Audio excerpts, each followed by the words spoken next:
தமிழர்களுக்கென்று ஒரு வரலாறு இருக்கிறதா? ஆமாம், இருக்கிறது.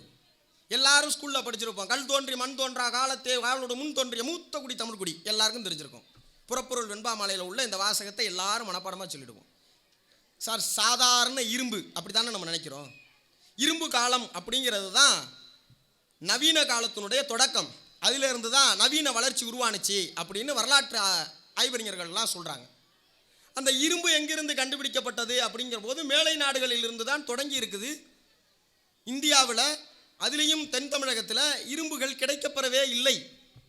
அப்படின்னும் போது இரும்பு பிற்பாடு தான் தமிழகத்திற்கு வந்திருக்கக்கூடும் அப்படின்னு எல்லாரும் நினச்சிக்கிட்டு இருக்கிறப்ப, சிவகலைங்கிற ஊரில் அண்மையில் ஒரு 4-5 தினங்களுக்கு முன்னாடி தமிழ்நாட்டினுடைய முதலமைச்சர் அவர்கள் அறிவித்தார்கள். அது நாம் சொல்லிக்கிறது இல்லை, ஏறத்தாழ 3 இடத்துல லெபார்டரி டெஸ்ட்டு கொடுக்குறாங்க. சிவகலையில் நடந்த அந்த தொல்பொருள் ஆராய்ச்சியில் இரும்பு கிடைக்குது. ஈமச் சடங்கு செய்கிற போது அவர்களுக்கு படையலாக வைக்கப்பட்டிருந்த அந்த தாழிலிருந்து எடுக்கப்பட்ட இரும்பு. அந்த இரும்பை அலகாபாத்தில் இருக்கக்கூடிய ஒரு கார்பன் அதை டெஸ்ட் பண்ணக்கூடிய அந்த லேபுக்கு அனுப்புகிறாங்க. பூனேயில் இருக்கக்கூடிய ஒரு லேபுக்கு அனுப்புகிறாங்க. இன்னொன்று அமெரிக்காவுக்கு அனுப்புகிறாங்க. 3 பேரும் கொடுத்துருக்கக்கூடிய தகவல் கிமு 3000 ஆண்டுகளுக்கு முன்னதாக கண்டுபிடிக்கப்பட்ட இரும்பு. அப்படின்னா தமிழர்களுடைய வரலாறு இங்கிருந்து தான் தொடங்குகிறது. இல்லை, இந்த நகர நாகரிகத்தினுடைய தொடக்கம் என்பது தமிழ்நாட்டில் இருந்து தான் தொடங்கி இருக்கிறது என்றால் நாம் அந்த நகர நாகரிகத்தினுடைய பின்புலத்திலிருந்து வந்தவர்கள் என்கிற பெருமையை நாம் அடைய வேண்டும். இந்த செய்தி சாதாரண இரும்பு அப்படின்னு நினச்சிட்டு நீங்கள் கடந்து போனீங்கன்னா இதற்கு பின்னாடி இருக்கக்கூடிய செய்திகள் என்ன? ஒரு ஏறத்தாழ 5000 ஆண்டுகளுக்கு முன்னதாகவே நாம் இரும்பை கையாள தொடங்கி இருக்கிறோம். இரும்பை எப்படி உருக்கணும் அப்படிங்கிற அந்த தொழில்முறை நமக்கு தெரிந்திருக்கிறது என்றால் நம்முடைய பெருமையை, நம்முடைய வரலாற்றை நாம் மீண்டும் மீண்டும் வலியுறுத்தி சொல்ல வேண்டிய ஒரு இக்கட்டான சூழலில் நாம் இருக்கிறோம். இப்போ 5300 வருஷத்துக்கு முந்தைய நாகரிகத்தினுடைய எச்சம்தான் நீங்களும் நானும் அப்படிங்கிறத நாம் உறக்க சொல்லிக்கிட்டே இருந்தால் மட்டும்தான் இந்த சமூகம் நம்மை நோக்கி திரும்பும். ஆதிக்க சக்திகள் இங்கிருந்து தான் இந்த வரலாற்று நிகழ்வு தொடங்கி இருக்கிறது என்பதனை கொஞ்சமேனும் செவி கொடுப்பார்கள் என்கிற நிலைமையில் நாம் இருக்கிறோம். சரி, நம்ம எல்லாருக்கும் தெரிஞ்சது தானே, தாஜ்மஹால்னு சொன்னால் டக்குன்னு கண்ணை மூடிட்டு எல்லாரும் சொல்லிடுவோம். ஷாஜகான் கட்டினது, மும்தாஜுக்காக கட்டினாரு, அவங்களுடைய கல்லறை, அதுதான் ரொம்ப உலக அதிசயத்தில் ஒன்று அப்படின்னு சொல்லிடுவோம். அது ஒரு கல்லறை. ஆனால் ஷாஜகான் தன்னுடைய இறந்த காதலிக்காக கட்டப்பட்ட தாஜ்மஹால் நாம் எல்லோருக்கும் தெரிகிறது. நம்முடைய ஊரில் பொதுவாகவே நம்ம ஆளுக்கு இருக்கிறத விட இது இருந்திருந்தால் நல்லா இருக்குங்கிற எண்ணம் இருக்குல்ல, அது அதிகம். நம்ம இன்னும் கொஞ்சம் வெள்ளையாக இருந்திருக்கலாம், நாம் இன்னும் கொஞ்சம் உயரமாக இருந்திருக்கலாம், நாம் இன்னும் கொஞ்சம் பணக்கார வீட்டில் பிறந்திருக்கலாம், கடவுள் நம்மளை இன்னும் கொஞ்சம் நல்ல விதமாகவே படைச்சிருந்துருக்கலாம், கடவுள் நம்மளை படைக்கும்போது வேறு மூட்டில் இருந்துட்டார் போல இருக்குது, இப்படி இருந்திருக்கலாம்னு யோசிப்போமே தவிர என்ன இருக்குங்கிறதனுடைய பெருமையோ என்ன இருக்குங்கிறத பற்றியோ நாம் யோசிக்கவே மாட்டோம். அப்படியாக நமக்குமே சில பேதமைகள் உண்டு. திருவாரூரில் பிறந்த நம்மளே என்ன நினச்சிப்போம், நம்ம ஊரில் பீச்சு இருந்திருக்கலாம், நம்ம ஊரில் வேறு ஏதாவது பொழுதுபோக்கு அம்சத்துக்கு வேறு ஏதாவது இருந்திருக்கலாம், நம்ம ஊரில் மால் இருந்திருக்கலாம், இப்படித்தான் நினைக்கிறோமே தவிர நம்ம ஊரில் என்ன இருக்குங்கிற பெருமையை நாம் இன்னும் உணரவில்லை என்பது தான் வருத்தத்திற்குரிய செய்தி நண்பர்களே. நம்ம ஊரில் ஒரு பெரிய கோயில் இருக்கிறது இல்லையா, அந்த கோயில் நம்ம எல்லோருக்கும் ராஜா என்று சொன்னால் ராஜராஜ சோழன் உடனடியாக நினைவுக்கு வருவான். அதற்கு அடுத்தபடியாக ராஜேந்திர சோழன் நினைவுக்கு வருவான். வரலாற்றில் ராஜராஜ சோழனை விட ராஜேந்திர சோழன் மிகவும் முக்கியமானவன். கங்கை முதல் வால்காவரை என்கிற புத்தகம் இருக்கிறது, புத்தகம் நம்பர் 2. அந்த புத்தகம் நீங்கள் படிக்கிற பொழுது இந்த நதிக்கரை நாகரீகம் குறித்தும் நதிக்கரை பொருளாதாரம் குறித்தும் நீங்கள் அறிந்து கொள்ளப்படுவீர்கள். இன்றைக்கு வரை பல்வேறு திட்டங்கள் வரை உலக நாடுகள் எல்லாம் இந்த கடற்பகுதி இருக்குல்ல, கடற்பகுதி வாணிபம் இருக்குல்ல, இந்த வாணிபத்தை யார் கையில் வைத்திருக்கிறார்களோ அவர்கள்தான் வல்லாதிக்கமிக்க நாடுகள் என்பதனை நோக்கி நகர்ந்து கொண்டே இருக்கிறது. ஈழத்தில் நடைபெற்ற யுத்தம் வரைக்கும் நான் சொல்லுகிறேன், அது ஒரு பொருளாதார கண்ணோட்டத்தோடு நாம் அணுக வேண்டியது. இந்த தெற்காசிய பிராந்தியத்தில் இருக்கக்கூடிய இந்த கடற்கரையை, இந்த கடல் வாணிபத்தை யார் ஆதிக்கம் செலுத்துகிறார்கள் என்பதுதான் அதற்கு பின்னால் இருக்கக்கூடிய சிக்கல். ஆனால் 1000 ஆண்டுகளுக்கு முன்னதாகவே ராஜேந்திர சோழன் தான் கடல் வாணிபத்தில் கொடிகட்டி பறந்தான். நீர்வழித்தடத்திற்கு இணையாக பக்கத்தில் சாலை மார்க்கத்தை முதலில் உருவாக்கியவன் ராஜேந்திர சோழன். அந்த ராஜேந்திர சோழன் தன்னுடைய அணுக்கியர் என்று சொல்லக்கூடிய ஒரு காதலி இருந்தாள். அவள் திருவாரூரை சேர்ந்தவள். அவளுடைய பெயர் பறவை நங்கை. தன்னுடைய காதலியினுடைய விருப்பத்திற்கு இணங்க திருவாரூர் தியாகராஜ சுவாமி திருக்கோயிலில் தியாகராஜ சுவாமி இருக்கக்கூடிய அந்த கருவறையை கற்றளியாக மாற்றினான். அது மட்டுமல்ல, நாம் எல்லோரும் இன்றைக்கு சிதம்பரத்தை தான் பொன்வேய்ந்த கோயில் என்று எண்ணிக்கொண்டு இருக்கிறோம். திருவாரூர் தியாகராஜ சுவாமி கோயிலும் பொன்னால் வேயப்பட்டதுதான். ராஜராஜ சோழனுடைய பிறந்த நாள் நாம் எல்லோருக்கும் தெரியும். அரசு விழாவாக கொண்டாடுகிறோம், ஐப்பசி மாதம் சதயம். ஆனால் ராஜேந்திர சோழனுடைய பிறந்த நாள் எது என்கிற சிக்கல் வரலாற்று தொல்பொருள் ஆராய்ச்சியாளர்களுக்கு இருந்தது. அவர்களுக்கு பதில் திருவாரூரில் தான் கிடைத்தது. அவன் கட்டளையாக மாற்றிய அந்த தியாகராஜ சுவாமி திருக்கோயிலினுடைய தியாகராஜனுடைய விதானத்திற்கு கீழாக அவன் எழுதியிருந்தான், தான் பிறந்த ஆடி திருவாதிரையில் என்று. ராஜேந்திர சோழன் பிறந்தது ஆடி திருவாதிரையில் என்கிற வரலாற்று செய்தி நம்முடைய ஊரில் இருந்துதான் கிடைக்கப்பட்டது. நமது ஊரில் இருக்கக்கூடிய தியாகராஜ சுவாமி திருக்கோயிலில் 81 கல்வெட்டுகள் இதுவரை ஆய்வுக்கு உட்படுத்தப்பட்டிருக்கிறது. ஏறத்தாழ 64 கல்வெட்டுகளை மொழிபெயர்த்து வெளியிட்டிருக்கிறார்கள். 10க்கும் மேற்பட்ட கல்வெட்டுகள் சிதலமடைந்திருக்கிறது. இது முழுமையான தகவல்களை நீங்கள் பெற வேண்டுமே ஆனால் புத்தகம் நம்பர் 3 சொல்லுகிறேன். குடவாயில் பாலசுப்ரமணியம் அவர்கள் வெளியிட்ட திருவாரூர் திருக்கோயில்கள் என்கிற புத்தகம். ஒரு இறந்து போன காதலிக்கு கட்டப்பட்ட கல்லறையை நாம் காதலின் சின்னம் என்று பேசுகிறோம். ஆனால் தன்னுடைய காதலினுடைய நினைவாக, தன் காதலி கேட்டாள் என்பதற்காக ஒரு கட்டளையாக மாற்றி கொடுத்து அந்த கோயிலினுடைய குடமுழுக்குக்கு அரசியார் அமர வேண்டிய இடத்தில் தன்னுடைய அணுக்கியரை அமர வைத்து வீதிகளில் வலம் வந்து ராஜேந்திர சோழன் அந்த குடமுழுக்கை நடத்தி காட்டினான். அது மட்டுமா, வரலாறு என்பது ஒப்புமை சார்ந்தது. நம்ம ஒப்பிட்டு பார்த்துக்கிட்டே வரணும். நாம் எப்படி இருந்தோம், என்னவா இருக்கும், என்னவா ஆக போகிறோம் அப்படிங்கிற ஒப்புமையிலிருந்து இதை கவனித்தோம்னா புரியும். நான் எங்கேயோ வாசித்தது எனக்கு ஞாபகத்திற்கு வருகிறது. வரலாறு என்பது முதலில் சிறப்பாக நடைபெறும். அதை நீங்கள் தக்க வைத்து கொள்ளவில்லையே ஆனால் 2வது முறை கேலிக்கூத்தாகும் என்கிற செய்தியை நான் வாசித்தேன். நான் இந்த இடத்தில் இப்படி யோசித்து பார்க்கிறேன். அவன் தன்னுடைய காதலிக்காக கட்டிய அந்த கருவறை, அவனுடைய மகன் வருகிறான் ராஜாதிராஜன். அவன் தன்னுடைய தந்தைக்கும் தன் தந்தையினுடைய அணுக்கியராகிய பறவை நங்கைக்கும் ஒரு கற்றளி எடுக்கிறான். அதற்கு பூஜைக்கான நிபந்தங்கள் கொடுக்கிறான். அது மட்டுமல்ல, தென்னார்காடு மாவட்டத்தில் ஒரு ஊருக்கு பறவைபுரம் என்கிற பெயரை வைக்கிறான். பின்னாளில் மருவி அது பனைபுரம் என்று இப்போது இருக்கிறது. ஒரு காதலிக்காக அவன் கட்டப்பட்ட கற்றளி என்னவாக வரலாற்றில் பதிவு செய்யப்படுகிறதுன்னு பாருங்க. அப்படியே ஒப்பிட்டு பாருங்க, நம்மால் எப்படி வரலாற்றை பதிவு செய்கிறான்னு. அந்த கல்வெட்டு மேலே போய் பிரியா லவ்ஸ் மணின்னு எழுதுவான். பல பேர் ஆர்டின் விட்டு அம்பு விடுவான். 3 புள்ளி வைப்பான். ஏன் வைக்கிறானே தெரியாது. அது முற்று புள்ளியா தொடர் புள்ளியா? ஆனால் சத்தியமாக தெரியும், அந்த பிரியா அந்த மணியை கல்யாணம் பண்ணாது, அந்த மணி அந்த பிரியாவை கல்யாணம் பண்ண மாட்டான். இதுதான் நமக்கு இருக்கக்கூடிய வரலாற்று சிறப்பு. நீங்கள் வாசிப்பது எப்படி? அந்த புத்தகத்தை வாசித்தீர்களே ஆனால் மிக அழகாக செல்வேந்திரன் அவர்கள் பதிவு செய்கிறார்கள். நீங்கள் படித்தீர்களே ஆனால், நீங்கள் புத்தக வாசிப்பில் ஈடுபடுகிறீர்களே ஆனால், நீங்கள் ஒரு கல்வெட்டில் கூட உங்களால் சேதம் செய்துவிட முடியாது. ஒரு கருங்கல்லை கூட நீங்கள் துச்சமாக எண்ணி போட்டுவிட முடியாது. நீங்கள் அந்த அந்த வரலாற்று சின்னத்தை நீங்கள் அணுகுகிற பார்வை என்பது வாசிப்பிற்கு முன்னதாகவும் வாசிப்பிற்கு பின்னதாகவும் மாறும் என்று அவர் சொல்லுகிறார். நம்முடைய கோயில் எல்லோருக்கும் தெரியும், பெரிய கோயில். கீழ கோபுரம்னு சொல்கிறோம் இல்லையா? கிழக்கு ராஜ கோபுரம் அப்படின்னு ஒரு கோபுரம் இருக்குது. வெறுமனே பார்த்தோம்னா அது 120 அடியில் இருக்கக்கூடிய ஒரு கருங்கல் கட்டுமானம். சிற்பங்கள் இருந்திருக்கும், ஓவியங்கள் நிறைந்திருக்கும். அது அவ்வளோதான், ஒரு சாதாரண கட்டடம் அப்படின்னு தானே நினைக்கிறோம். அது ஒரு சாதாரண கட்டடம் தானா? அது தாங்கி இருக்கிற வரலாற்றை நீங்கள் பார்த்தீர்களே ஆனால் அந்த கோபுரத்தை உங்களால் அப்படி ஜஸ்ட் லைக் தட் கேஷுவலாக கிராஸ் பண்ணி போயிடவே முடியாது. 3ஆம் குலோத்துங்கன் மிகவும் முக்கியமானவன் பிற்கால சோழர்களில்.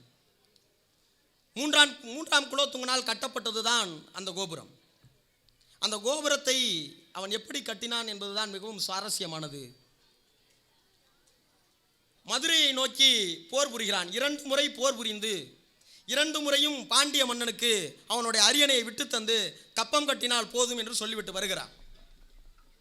ஆனால் அவனுடைய மகன் பாண்டிய மன்னன் விக்ரம பாண்டிய சோழன் சேர மன்னனோடு இணைந்து கொண்டு கப்பம் கட்ட மறுக்கிறான். சோழ தேசத்தின் மீது படையெடுக்க வேண்டும் என்கிற ஆர்வத்தில் துடிக்கிறான். இந்த செய்தி வருகிறது. 3ஆம் குலோத்துங்கன் வெற்றி பெறுவதற்கு முன்னதாகவே இங்கிருந்து கரூருக்கு போய் விஜயாபிஷேகம் செய்து கொண்டு பாண்டிய தேசத்தை வென்று, பாண்டியனுக்கு துணையாக சேரன் வந்தான் என்பதனால் சேர தேசத்தை வென்று திரிபுர வீரன் என்கிற அடைமொழியை பெற்று, நீங்கள் எண்ணி பாருங்கள் தோழர்களே, மதுரையில் முதலாக அரியணையை சோழ மன்னன் ஏறி உட்கார்ந்து மதுரைக்கு இது சோழபுரி என பெயரிட்டான். அந்த வரலாற்று சிறப்பை குறிக்கும் விதமாக அந்த கீழகோபுரத்தில் திரிபுர வேந்தன் என்று தன்னுடைய பெயரை முதலில் பதிவு செய்த கோபுரம் அந்த கோபுரம். ஒரு 120 அடியில் இருக்கக்கூடிய ஒரு சாதாரண கட்டுமானம் அப்படின்னு பார்த்தீங்கன்னா அது ஒரு கட்டுமானம் தான். இந்த செய்தியோடு அதை நீங்கள் உற்று பார்க்கிற பொழுது அந்த கோபுரத்தை உங்களால் இயல்பாக கடந்து போய்விடவே முடியாது. ஆனால் நம்ம உள்ளே செருப்பு போட்டு போவோம், வண்டியில் போவோம், காரில் போவோம். ஒரு வரலாற்று சின்னத்தை நாம் எப்படி பாதுகாக்க வேண்டும் என்கிற அடிப்படையான புரிதல் நம்மிடம் இல்லை. சேரனுடைய சின்னத்தை பாண்டியன் அடித்தான், பாண்டியனுடைய சின்னத்தை சோழன் ஒழித்தான். சோழனுடையதை பாண்டியனும், பாண்டியனுடைய சோழனும், சோழனும் பாண்டியனும் சேர்ந்து சேரனையும் ஒழித்தார்கள். நாம் 3 பேரோடையும் ஒழிக்கிறோம். ஒரு வரலாற்று சின்னத்தை, ஒரு வரலாற்று பதிவை நாம் எப்படி அணுகுகிறோம்? வரலாறு குறித்த புரிதல் நமக்கு இருக்கிறதா? திருவாரூர் என்று சொன்னால் எல்லோருக்கும் ஞாபகத்தில் வருவது மனுநீதி சோழன் தான். சிலப்பதிகாரம் சொல்லுகிறது ஆவிர் கடைமணி நடுநா நடுங்க. சரி, இப்போ சொன்னால் உங்களுக்கு புரியாது. நம்ம பூம்புகார் படம் பார்த்துருப்போம். பூம்புகார் படத்தில் கண்ணகி எங்கேருந்து வரோன்னு கேட்டால் கண்ணகி சொல்கிற இடம் என்னென்னா, நான் இந்த மாதிரி பூம்புகார்லேருந்து வரேன், மதுரையில் போய் இப்போ நான் இந்த மாதிரி தன்னுடைய தேர்காலில் மகனை இட்டு கொன்றானே மனுநீதி சோழன், அவன் ஆண்ட திருவாரூரிலிருந்து வரேன், அந்த பகுதி சோழ பகுதியிலிருந்து வரேன் அப்படின்னு சொல்லுவாங்க இல்லையா? புராணம் என்பது வேறு, வரலாறு என்பது வேறு. இப்போ சிலப்பதிகாரத்தில் சொல்லக்கூடிய சான்றை வரலாறாக எடுத்துக்கொள்வதா, காப்பிய செய்தியாக எடுத்துக்கொள்வதா என்கிற சிக்கல் எல்லோருக்கும் உண்டு. ஆனால் பெரிய புராணம் எழுதப்படுவதற்கு முன்னதாகவே விக்கிரம சோழனுடைய காலகட்டத்தில் வேறு எங்கும் இல்லாத வகையில் திருவாரூரில் மட்டுமே மனுநீதி சோழனுக்கு என ஒரே ஒரு கல்வெட்டு இருக்கிறது என்று சொன்னால் அது வரலாற்று செய்திதான் என்கிற செய்தியை நாம் அறிவதற்கு திருவாரூரை தவிர வேறு இடம் இல்லை. ஆனால் அந்த வரலாற்று செய்தியை நாம் எப்படி பார்க்கிறோம்? வரலாற்றை நாம் எப்படி அணுகுகிறோம்? இந்த வரலாற்றில் நமக்கு இருக்கக்கூடிய பங்கை நாம் எப்படி செலுத்துகிறோம் என்கிற கேள்வியை உங்கள் முன்னால் வைக்கிறேன். சரி, இது எல்லாத்துலேயும் நீங்கள் உடன்பட்டுருவீங்க இல்லையா? இப்போ நான் இன்னொரு கேள்வி உங்கள் முன்னால் வைக்கிறேன். நான் ஆரம்பத்திலே சொன்ன மாதிரி தோப்பா அவர்கள் எழுதிய அறியப்படாத தமிழகம் புத்தகம் எண் 4, தோப்பா அவர்கள் எழுதிய அறியப்படாத தமிழகம் என்கிற புத்தகத்தை நீங்கள் வாசிக்க வேண்டும். அவர் மிக அழகாக பதிவு செய்கிறார். கோயில் என்பது அதிகார மையம். அவர் ஒரு பண்பாட்டு ஆராய்ச்சியாளர், ஆசிரியர். கோயில் என்பது ஒரு அதிகார மையம் என்கிறார். திருவாரூர் கோயிலில் கூட பல கல்வெட்டுகள் கிடைக்கின்றன. அந்த கல்வெட்டுகளில் பொதுமக்கள் நிபந்தங்கள் கொடுத்தது வருகிறது. இந்தந்த இடங்களை விட்டு அதற்கு பதிலாக இந்தந்த சேவைக்காக அவர்கள் கொடையளித்திருக்கிறார்கள் என்கிற தகவல்கள் எல்லாம் அந்த கல்வெட்டு செய்தியாக வருகிறது.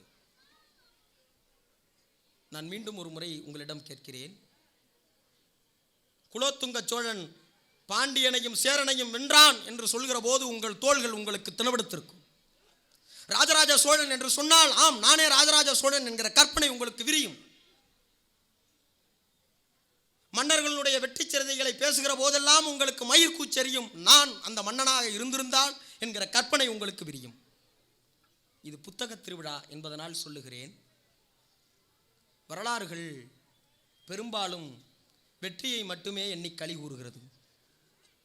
இலக்கியம் மட்டும்தான் தோற்றவனுக்காக அழுகிறது. இலக்கியம் மட்டும்தான் போரில் பாதிக்கப்பட்டவர்களுக்காக துடிக்கிறது. இலக்கியம் மட்டும்தான் அதிகாரமற்றவனுடைய பார்வையில் இருந்து அணுகுகிறது. இலக்கியம் மட்டும்தான் உங்களுக்குள் இருக்கக்கூடிய மனிதத்தன்மையை இன்னமும் உயிர்ப்போடு வைத்திருக்கிறது. நான் இப்படி கேட்கிறேன், வரலாற்றில் எல்லா மன்னர்களினுடைய சரிதைகளையும் நாம் காண்கிறோம்.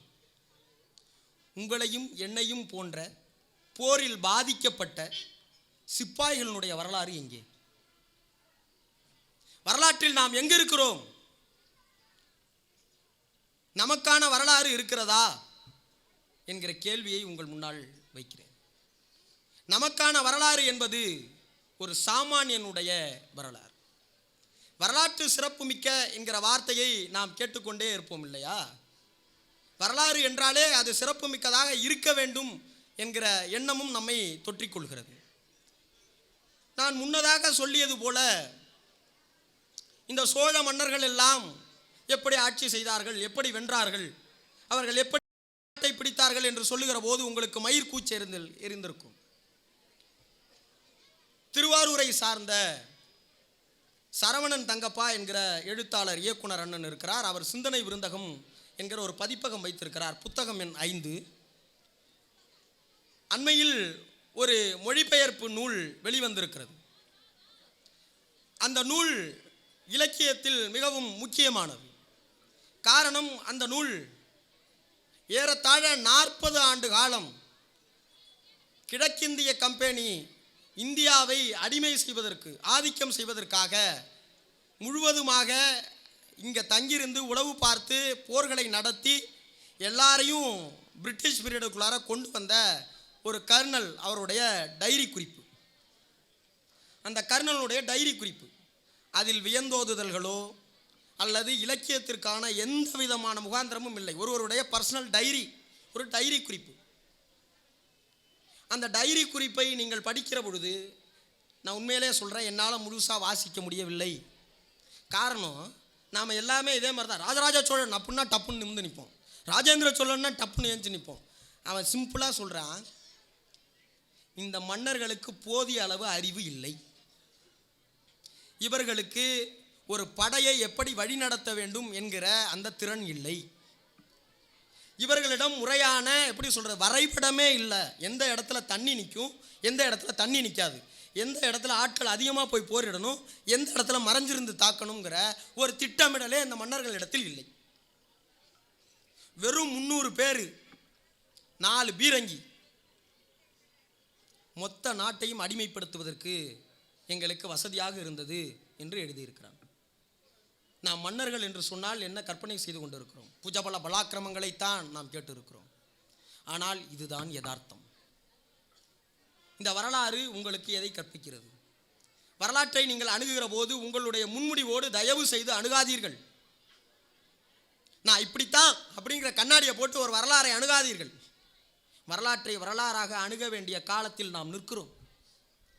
நான் மீண்டும் ஒரு முறை உங்களிடம் கேட்கிறேன், உங்களுக்கும் எனக்குமான சாமானியனுக்கான வரலாறு எங்கு தொடங்குகிறது? ராஜா ஆண்டான் சார், போரில் செத்தவனுடைய கதை என்ன சார்? சிப்பாயினுடைய வாழ்க்கை என்ன சார்? ராஜா ஜெயிச்சான் சரி சார், சிப்பாய்க்கு குடும்பம் இருக்காதா? ஆரிய படை கடந்த நெடுஞ்செழியன், பேசுறதுக்கு வீரமா இருக்க, எத்தனை பேர் செத்தான்? அந்த கேள்விக்கு பதில் என்ன? நாம் ஏன் வெல்ல வேண்டும் என்றே துடிக்கிறோம்? ஏனென்றால் வென்றவர்களை மட்டும்தான் நாம் வரலாற்று நாயகர்களாகவே பார்க்கிறோம். ஒரு சாமானியனுக்கான வரலாறு எங்கிருந்து பிறக்கிறது என்றால், திராவிட இயக்கத்தின் எழுச்சிக்கு பிறகுதான் இந்த சாமானியனுக்கான வரலாறு என்பது இந்த தேசத்தில் பிறந்திருக்கிறது. தோழர்களே, நான் மீண்டும் ஒரு முறை பதிவு செய்கிறேன், வரலாற்றை ஒப்பிட்டுத்தான் நாம் பார்க்க வேண்டி இருக்கிறது. இதோ இந்த மேடை வந்திருக்கிற அண்ணன் ஸ்டாலின் குணசேகரன் அவர்கள் ஈரோட்டிலிருந்து வந்திருக்கிறார், திருவாரூருக்கு வந்திருக்கிறார். நாம் திருவாரூரில் இருக்கிறோம்.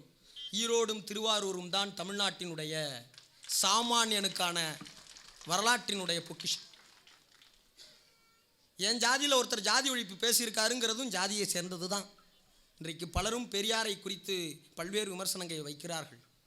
நீங்கள் எண்ணி பாருங்கள் தோழர்களே, நான் முன்னமே சொன்னதை மீண்டும் ஒரு முறை நினைவுபடுத்த கடமைப்பட்டு இருக்கிறேன். வரலாறு என்பது ஒரு முறை நிகழும், அது மிகச்சிறப்பாக இருக்கும். அதில் நீங்கள் சுதாகரிக்கவில்லையே ஆனால் அது 2வது முறை கேலிக்கூத்தாக நடக்கும். அந்த கேலிக்கூத்துக்கு நாம் இடம் தரக்கூடாது என்றால் தயவு செய்து உங்களுடைய வரலாறை நீங்கள் திருப்பி எழுதுங்கள். வரலாற்றில் நாம் என்பது நான் பதில் சொல்வதற்காக வரவில்லை. நான் உங்களிடம் கேள்வியை கேட்டிருக்கிறேன். மேடையில் இருப்பவன் பதில் சொல்ல வேண்டும் என்கிற நிர்பந்தம் இல்லை. வரலாற்றை இங்கிருந்து புரட்டி பாருங்கள். மேடையில் இருப்பவன் பேசுவதெல்லாம் பதிலாக இருக்க வேண்டும் என்கிற நிர்பந்தமும் இல்லை, தேவையும் இல்லை. மேடையில் பேசினால் அது பதிலாகத்தான் இருக்கும் என்கிற எண்ணத்தையும் விடுங்கள். வரலாற்றை நீங்கள் எந்த கண்ணோட்டத்தில் அணுகப் போகிறீர்கள்? வரலாற்றிற்கு பெயர் விடுவதல்ல, வரலாற்றிற்கு பெயரிடுவதல்ல. வரலாறு என்பது பெயராகி போவது. அந்த வரலாறு உங்கள் கைகளிலும் என் கைகளிலும் நிகழ்காலத்தில் வழங்கப்பட்டிருக்கிறது என்றால் நாளைய வரலாற்றை நாம் படைப்போம் என்கிற உறுதியோடு உங்கள் அனைவருக்கும் நன்றியினை சொல்லி இறுதியாக இந்த நிகழ்ச்சிக்கு ஆசை தம்பி அவர்கள் என்னை அழைக்கிற போது நான் ஒரு தயக்கத்தோடு இருந்தேன். எங்கள் அப்பா மருத்துவமனையில் இருந்தார். இந்த நிகழ்ச்சியை மறுத்து விடலாம் அப்படின்னு நினச்ச காலகட்டம். அப்பா மருத்துவமனைக்கு இன்றைக்கி ரிவ்யூ டேட் அவங்களுக்கு. அப்பா என்னை கூப்பிட்டு சொன்னாங்க, அப்பா நீ வெளியூரில் பேசுகிற, என்னால் பார்க்க முடியாது, நீ திருவாரூரில் பேசுகிற, ஒரு நாள் செக்கப் முன்ன பின்ன கூட போய்க்கலாம், நீ ஒத்துக்கப்பா, நீ போய் பேசு அப்படின்னாங்க. துரதிருஷ்டவசமாக கடந்த 18ஆம் தேதி என்னுடைய தந்தையார் என்னை விட்டு மறைந்தார். இந்த நிகழ்ச்சிக்கு வரலாமா வேணாமாங்கிற ஒரு குழப்பத்தோடு, இது அப்பாவினுடைய கனவு என்பதனால் இங்கு இருக்கக்கூடிய காலி இருக்கைகளில் ஏதோ ஒரு இருக்கையில் அப்பா இருப்பார் என்கிற நம்பிக்கையோடு இந்த உரையை அப்பாவிற்கு சமர்ப்பித்து உங்கள் அனைவருக்கும் நன்றி கூறி விடைபெறுகிறேன். நன்றி, வணக்கம்.